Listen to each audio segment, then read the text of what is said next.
عزائے حسینی کو تین طرح سے آپ دیکھ سکتے ہیں. ایک دیکھنا ہے تاریخ کے اندر. کئی آپ دیکھتے ہیں ماہ مبارک رمضان میں ابھی محرم میں کئی علماء ٹی وی پہ بیٹھتے ہیں کربلا کو ڈسکس کرتے ہیں. اس میں شیعہ بھی ہوتے ہیں غیر شیعہ بھی ہوتے ہیں, بعض اوقات انہوں نے کرسچن بھی بٹھائے ہوتے ہیں. اب جب اس سے پوچھیں گے کربلا کیا ہے, وہ صرف تاریخ بتائے گا کہ 61 ہجری تھی, کربلا کی زمین پہ مثلاً اتنی گرمی تھی, اتنے افراد یزیدی لشکر میں تھے, اتنے افراد نواز رسول کے ساتھ ایک واقعہ ہوا. یہ نگاہ جو ہے تاریخ کی نگاہ ہے. اس نگاہ میں معرفت نہیں ہوتی. تاریخ بھی ضروری ہے پر کافی نہیں ہے. جیسے اہل سنت کے عالم دین طبری جب لکھتا ہے کربلا کے واقعے کو, کل شاید میں نے بیان کیا, تو حضرت عباس کے لیے لکھتا ہے کہ عباس نے اپنے آپ سے پہلے اپنے بھائیوں کو بھیجا. تو لکھتا ہے کہ عباس نے پہلے بھائیوں کو کیوں بھیجا؟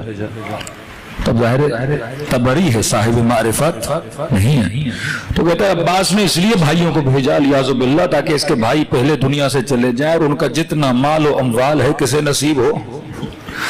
عباس علمدار کو نصیب. ایک یہ نگاہ ہے, کیونکہ تاریخ دان جب تاریخ پڑھتا ہے وہ معرفت سے خالی ہے. وہ امام حسین کی شخصیت کو نہیں جانتا, وہ غازی عباس کی معرفت نہیں رکھتا. جبکہ حضرت عباس یہ کہیں کہ میں بھائیوں کو اس لیے بھیج رہا ہوں تاکہ میں وہ دکھ چکھنا چاہتا ہوں جو آگے جا کے حسین کو چکھنا پڑے گا. وہ خود کو شبیہ ابا عبداللہ الحسین بنا رہے ہیں تاکہ اس دکھ کا مجھے بھی تو پتہ لگے کہ ایک بھائی کے جنازے کے اٹھانے کی تکلیف کیا ہوتی ہے. ایک نگاہ ہے تاریخ. تاریخ ضروری ہے پر کافی نہیں ہے. دوسری نگاہ ہے کربلا پر احساسی نگاہ. اب واقع کربلا کو صرف ایموشنز کی کھڑکی سے دیکھو, یہ بھی ضروری ہے لیکن کافی نہیں ہے. 80% ہمارے ممبر سے جو نگاہ پیش کی جاتی ہے, ابھی بہت زیادہ بہتری آ گئی, لیکن آپ اپنی ہسٹری میں جائیں تو 80% یعنی 1200 سال جو نگاہ کربلا پہ رہی وہ نگاہ کون سی تھی؟ احساسی نگاہ تھی, ایموشنل نگاہ تھی. مثال کے طور پہ آپ کسی کافر ملک میں میدان پہ کھڑے ہو جائیں اور امام حسین کا ماتم کریں, ایک کافر جب اس منظر کو دیکھے گا تو وہ اس سے کیا سیکھے گا؟ ایک سوال ہے. تبھی آپ دیکھتے ہیں شیعوں پر جتنے الزامات لگائے جاتے ہیں وہ احساسی الزامات ہوتے ہیں. وہ شیعہ کون ہیں جو روتے ہیں؟ شیعہ کون ہیں جو اپنا سینہ پیٹتے ہیں؟ وہ لوگوں کو اور کچھ نہیں بتاتے. کئی عجیب لوگ ہیں, روتے ہیں, اور بعض اوقات یہ الفاظ آپ کے لیے استعمال کی جاتی ہے, کون ہے یہ پیٹنے والے ہیں, ان کا کام ہے رونا اور خود کو مرنا. یہ کیوں ہے؟ کیونکہ ہم نے سب سے زیادہ جو لوگوں کے اندر چیز پھیلائی وہ زیادہ تر احساسی نگاہ تھی.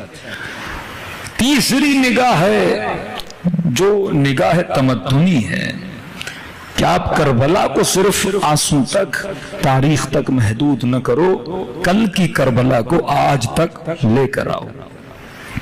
یہ واقعاً سوچو کہ کربلا رونما کیوں ہوئی, یہ سوچو کہ کربلا میں جناب مسلم نقیب تک و تنہا کیوں رہے. حدیث معصوم ہے, فرمایا خدا جو منجی بشریت کو بچانے والا بھیجے گا وہ حسن کے بعد بھیجے گا. علماء فرماتے ہیں یہ حسن مجتبی بھی ہو سکتے ہیں اور امام حسن عسکری بھی ہو سکتے ہیں. اگر کوفے والے امام حسین کی مدد کرتے تو منظر الگ ہی منظر ہوتا. 4000 لوگ تھے مسلم نقیل کے ساتھ اور مسجد میں 50 لوگ تھے ابن زیاد کے ساتھ. 50 لوگوں والا بندہ 4000 پہ بھاری ہو گیا کیونکہ کوفے والے اہل معرفت نہیں تھے. یہ خط جو امام حسین کو لکھے یہ مذاق نہیں ہے, رؤساء قبائل نے خط لکھے تھے کہ مثلا میرے انڈر 4000 لوگ ہیں, امام حسین کو خط لکھ رہا ہوں, اب عبداللہ آ جائیے ہم آپ کی مدد کریں گے, اور نیچے لوگوں نے سگنیچر کیے ہوئے تھے کہ امام حسین یہ سارے خط اپنے ایک خیمے میں, امام نے ایک خیمہ مخصوص تھا جس میں اب عبداللہ الحسین نے سارے خط رکھے ہوئے تھے. جب امام حسین کو مارنے آتے تھے پھر مورا خط نکال کے لاتے تھے, تو نے بھی حسین کو خط لکھا تھا, تو نے بھی حسین کو خط لکھا تھا, کہ خود خط بھی لکھتے ہو اور حسین کے قتل کے لیے آمادہ بھی ہو جاتے ہو. کیوں؟ کیونکہ فکری طور پہ مضبوط نہیں تھے. 5-6 لوگوں نے ان کے درمیان پھیلا دیا، ارے مسلم کا ساتھ دو گے، اتنا بڑا لشکر بنو امیہ کا کوفے کے دروازے پہ کھڑا ہے، تم سب کو قتل کر دیا جائے گا۔ موت کے خوف سے جناب مسلم کو چھوڑ کے چلے گئے۔ آج ہم سب دعا کر رہے ہیں امام زمانہ آ جائیے، کیا اتنے مضبوط ہیں کہ اپنے امام کی حفاظت کر سکیں؟ اگر خدا نے ظہور کو انجام دینا ہے اور سارا کام خدا نے کرنا ہے تو پھر 1000 سال کا فاصلہ کیوں؟ اسی کو خدا بھیج دیتا، امام حسین کی مدد میدان کربلا میں خدا کر دیتا، لشکر کا یزید تہس نہس ہو جاتا۔